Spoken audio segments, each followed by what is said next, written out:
Hello dear student, welcome to our channel teachers creator. आज की class में देखेंगे district disability rehabilitation centers for person with disability in education of children with disabilities, ठीक है। और explain objective and function of DDRC for education of children with disabilities, यानी कि जो डिसेबल चिल्ड्रन हैं उनके लिए DDRC के क्या ऑब्जेक्टिव हैं और क्या फंक्शन है, ठीक है। तो हमने CRC देख लिया कि एक कंपोजिट रीजनल सेंटर होता है, ठीक है, जितने टोटल उसमें 7 है। तो ये सेट किया गया है जो डिसेबल पर्सन्स हैं उन पे हर तरीके की निगरानी करने के लिए, क्या उनके नीड्स से क्या ज़रूरतें हैं, एजुकेशन को लेकर, हर चीज़ों को लेकर उन पर ध्यान देना, इसके लिए CRC का गठन किया गया है। तो उसके बहुत सारे रोल हैं कि वो क्या करता है, इनको सर्विस प्रोवाइड कराता है डिसेबल पर्सन्स को, है ना। और भी बहुत सारी चीज़ें हमने देखी थी वहाँ पर कि वो NGO को सपोर्ट करता है, पेरेंट्स ग्रुप को सपोर्ट करता है और लिंक बनाता है गवर्नमेंट के साथ, ठीक है। और वोकेशनल ट्रेनिंग प्रोवाइड कराता है, रिसर्च एंड डेवलपमेंट में उसका रोल है। तो ये सभी चीज़ें हमने देखी थी कहाँ पर, CRC का रोल था। अब यहाँ पर आपको देखना है DDRC यानी डिस्ट्रिक्ट डिसेबिलिटी रिहेबिलिटेशन सेंटर क्या है। ये डिस्ट्रिक्ट लेवल की बात कर रहा है, ठीक है, जिला की बात कर रहा है। तो ये क्या है, एक तरीके की स्कीम है of the ministry of social justice and empowerment. तो वो भी क्या था, एक सेंटर था, एक सेटअप था, किसके द्वारा, ministry of social justice and empowerment, government of India के द्वारा ही सेट किया गया एक वो सेंटर था, ठीक है। सेम उसी की तरीके से ये भी क्या है, एक तरीके की स्कीम है। कब सेटअप किया गया इसको, 1990 में, ठीक है। It basically seeks to provide comprehensive services to the disabilities at the grass root level through creation of the infrastructures and capacity building at district level for awareness generation, rehabilitation, training, guidance of gross root level functionalities, ठीक है। तो DDRC क्या है, एक तरीके की scheme है जिसका मेन काम ये है कि ये क्या करता है, कॉम्प्रीहेंसिव सर्विस प्रोवाइड कराता है किसको, डिसेबिलिटी पर्सनस को। किस लेवल पर, ग्रास लेवल पर, यानी कि बहुत ही जीरो लेवल से ये क्या करता है, सर्विस प्रोवाइड कराता है किसको, डिसेबल पर्सनस को, ठीक है। इसके लिए वो क्या करता है, इंफ्रास्ट्रक्चर बनाता है, ठीक है, कैपेसिटी को बिल्ड करता है किस लेवल पर, डिस्ट्रिक्ट लेवल पर, ताकि अवेयरनेस को जनरेट किया जा सके, रिहेबिलिटेशन ट्रेनिंग दी जा सके, ठीक है, उनको गाइड किया जा सके। इन सभी चीज़ों के लिए इस स्कीम को लाया गया है। तो यहाँ पर अब देखते हैं इसका ऑब्जेक्टिव क्या है। तो objective of setting up DDRC को सेट करने का ऑब्जेक्ट क्या था, यानी इसका उद्देश्य क्या था। There are many objective of DDRC। First one is survey identification of person with disabilities through camp approach, ठीक है। कैंप लगाकर जो भी डिसेबल पर्सन हैं उनको आइडेंटिफाई करना, फर्स्ट ये इसका स्कीम का बेनिफिट था।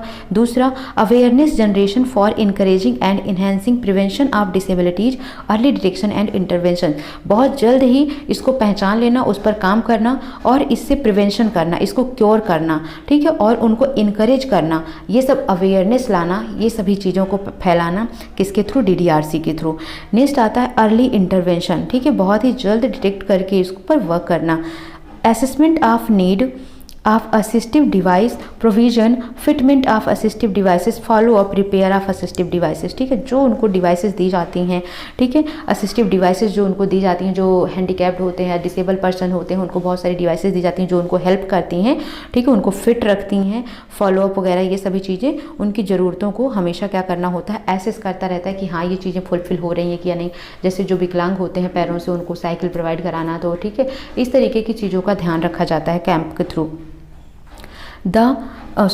Therapeutic services, that is physiotherapy, that is occupational therapy, speech therapy, तो ये सभी सर्विसेज प्रोवाइड की जाती हैं। जैसे स्पीच थेरेपी जो बोलने में थोड़े से असमर्थ है उनको, ऑक्यूपेशनल थेरेपी किस तरीके से अपना ऑक्यूपेशन से स्टार्ट करना है उसकी थेरेपी, ठीक है, और फिजियोथेरेपी जो शरीर की विकलांगता से रिलेटेड है थोड़ा सा बॉडी से, ठीक है। तो ये थेरेपेटिक सर्विस भी प्रोवाइड कराना DDRC इसके लिए भी सेट किया गया था, ठीक है। तो हमने क्या देखा, ऑब्जेक्टिव देख लिया DDRC का। देन वहाँ पर क्या था, जो PWD हैं उनके लिए भी यही सब चीज़ें थी, बट एक तरीके से उन पर स्पेशल नीड, उनके ध्यान, उनकी क्या क्या चीज़ें ज़रूरी हैं, उन सभी को ध्यान रखने के लिए मेन उनका ऑब्जेक्टिव था। और यहाँ पर क्या था, ये डिस्ट्रिक्ट लेवल पर है वही चीज़, पर ये डिस्ट्रिक्ट लेवल पर है कि अवेयरनेस प्रोवाइड कराना है, आइडेंटिफाई करना है, अर्ली डिटेक्शन करना है, अर्ली इंटरवेंशन करना है और उनको थेरेपेटिक सर्विसेज प्रोवाइड कराना है। ये सभी ऑब्जेक्टिव हैं किसके, DDRC के, ठीक है। देन आता है role of DDRC in education of children with disabilities. ठीक है, तो रोल क्या है इसका, अर्ली इंटरवेंशन। ठीक है, तो अर्ली इंटरवेंशन का मतलब क्या हो जाता है, यहाँ पर देखो, early identification of disabilities and early intervention is very important for avoiding secondary disability and ensuring successful integration of children with disabilities with other children at the all level. ठीक है, अब क्या होता है, जब कोई भी बीमारी स्टार्ट होती है, अगर स्टार्ट में ही अर्ली डिटेक्शन उसका हो जाता है तो उसका ट्रीटमेंट पॉसिबल हो पाता है, वो और नहीं फैलता है। तो इसी तरीके से जो डिसेबिलिटी भी है ना, जब इसका अर्ली डिटेक्शन और इंटरवेंशन हो जाता है तो ये और आगे सेकेंडरी लेवल पर नहीं जा पाता है, जिससे क्या होता है कि जो बच्चा है वो अपने आप को थोड़ा सा, मतलब जो चीज़ें उसको प्रोवाइड की जाएगी उसको वो अडॉप्ट करने में थोड़ा सा उसके लिए अच्छा रहता है। ठीक है, तो वो अपने आप को हर एक लेवल पर थोड़ा सा हेल्प कर पाता है, जिससे वो सक्सेस हो पाता है। नेक्स्ट आता है,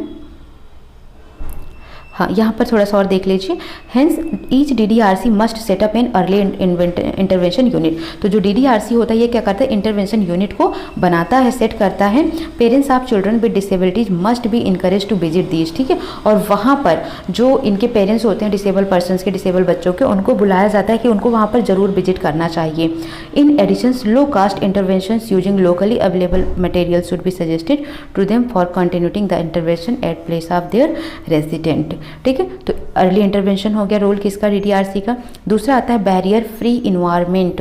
provision of barrier free environment is the second important complement of assistive device for providing accessibility to person with disabled. ठीक है, पर्सन विद डिसेबल जो हैं उनको एसेसिबिलिटी प्रोवाइड किया जा सके।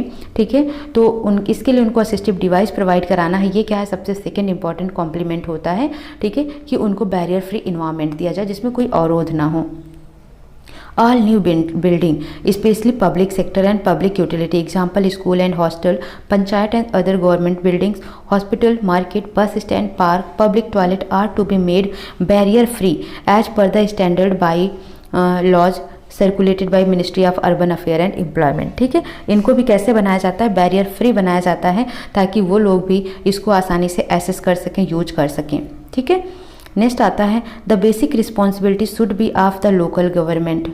ठीक है, और जो बेसिक रिस्पॉन्सिबिलिटी है वो basic responsibility should be of the local government. जो वहाँ की लोकल गवर्नमेंट होती है, जो बेसिक रिस्पॉन्सिबिलिटी होती है उसकी होनी चाहिए कि वो इन सब चीज़ों को ध्यान दे। Public building like collectorate, district hospital, local bus stand, colleges, school should be converted into barrier free to begin with. ठीक है, तो इनको भी बैरियर फ्री होना चाहिए ताकि उनको वहाँ पर आने जाने में कोई दिक्कत ना हो। नेक्स्ट है financial support for conversion of building into barrier free may be met out of local government fund and MPLADS. ठीक है, तो जब कोई भी बिल्डिंग्स है जो कि बैरियर फ्री बनाई जा रही है तो उसको तो फाइनेंस भी चाहिए, तो वो फाइनेंशियल सपोर्ट जो है लोकल गवर्नमेंट से प्रोवाइड कराना चाहिए या एमपीलेट के थ्रू उसको ये जो है फाइनेंशियल सपोर्ट देना चाहिए ताकि वो बिल्डिंग्स को बैरियर फ्री बना सके। District center must be able to provide technical support to implement agency. ठीक है, तो यहाँ पर आपने क्या देखा, फर्स्ट हमने यहाँ पर देखा कि क्या करना है, अर्ली इंटरवेंशन, यानी कि हर जल्दबाजी में जल्दी से ही हर एक प्रॉब्लम्स को समझ लेना है, फिर उस पर वर्कआउट करना है। और दूसरा हमने देखा कि बैरियर फ्री इन्वायरमेंट होना चाहिए, कि चाहे वो स्कूल हो, चाहे वो कोई भी पब्लिक प्लेस हो जहाँ पर उनको यूज करना है। ठीक है, तो वो कैसा होना चाहिए, बैरियर फ्री होना चाहिए। थर्ड यहाँ पर आपको क्या देखना है, promoting education and vocational training और प्लेसमेंट। जो एजुकेशन ट्रेनिंग है या employment are important component as rehabilitation. ठीक है, तो इसके भी कुछ पॉइंट्स हैं जिन्हें आपको देख लेना चाहिए। The implementing agency should organise orientation और training programme for teacher, communities and family. ठीक है, तो जो ये एजेंसी बनाई जा रही है, अभी मैंने क्या बोला कि जो डिस्ट्रिक्ट सेंटर हैं इनको क्या करना चाहिए, टेक्निकल सपोर्ट प्रोवाइड कराना चाहिए, किसके लिए, इम्प्लीमेंटिंग एजेंसीज को बनाने के लिए। ठीक है, एजेंसीज को इम्प्लीमेंट करने के लिए टेक्निकल सपोर्ट किसको प्रोवाइड करना चाहिए, डिस्ट्रिक्ट सेंटर को। ये हमने पढ़ा बैरियर फ्री एनवायरनमेंट में। तो वहीं पर अब आपको ये ध्यान देना है कि जो ये इम्प्लीमेंट एजेंसी को इम्प्लीमेंट किया गया है, ठीक है, इसको ऑर्गेनाइज करना चाहिए। क्या, एक ट्रेनिंग प्रोग्राम ऑर्गेनाइज करने चाहिए, किसके लिए, टीचर्स के लिए, कम्युनिटी के लिए और फैमिली के लिए, यानी कि अध्यापक, समुदाय और परिवार के लिए क्या करना चाहिए, एक प्रशिक्षण प्रोग्राम को ऑर्गेनाइज कराना चाहिए, किसके द्वारा, इम्प्लीमेंटिंग एजेंसी के द्वारा। They should provide training to person with disabilities for early motivations and early stimulations for education, vocational training and employment। तो जो ये डिसेबल पर्सन है उनको भी ट्रेनिंग बहुत ही जल्द प्रोवाइड करा देना चाहिए ताकि वो मोटिवेटेड रहें, अपने आप को एजुकेशन से लीन रखें और वोकेशनल ट्रेनिंग करें और एम्प्लॉयमेंट को पा सकें। They may also provide information on suitable vocations for person with disabilities, possible job placement and other facilities like soft credit through NHFDC, vocational training through BRC etcetera, so as to make them economically independent. ठीक है, तो उनको और भी information provide कराना चाहिए ताकि वो अपनी वोकेशनल ट्रेनिंग को ले सकें। ठीक है, वो जॉब प्लेसमेंट को जो भी संभावना है उसको समझ सकें, जो उनको इकोनॉमिकली प्रॉब्लम आती है उस चीज़ को वो ना फेस करें, उससे वो इंडिपेंडेंट आगे बढ़ सकें। At least one orientation program of 3 day a week should be held on once in 6 months। ठीक है, 6 महीने में कम से कम एक बार 3 दिन का एक वीक में जो ओरिएंटेशन प्रोग्राम है उसको रखना चाहिए। दे में provide referred service for existing education training vocational institute. ठीक है, तो यहाँ पर सबसे पहले आपको ऑब्जेक्टिव याद रखना है।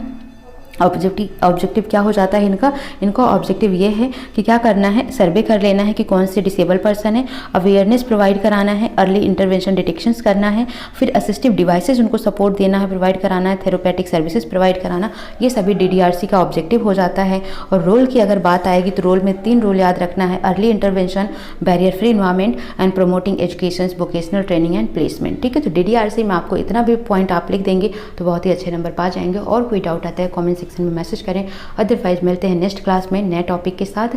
यूनिट 2 से ही रहेगा अभी, क्योंकि मैं नहीं चाहती कि आप ये कल को फिर से बोल सकें कि मैं नहीं फंसे क्वेश्चंस। ठीक है, तो थोड़ा सा एक्स्ट्रा टॉपिक मैं आपको करा दे रही हूँ। सो मिलते हैं नेक्स्ट सेशन में। Thank you for watching.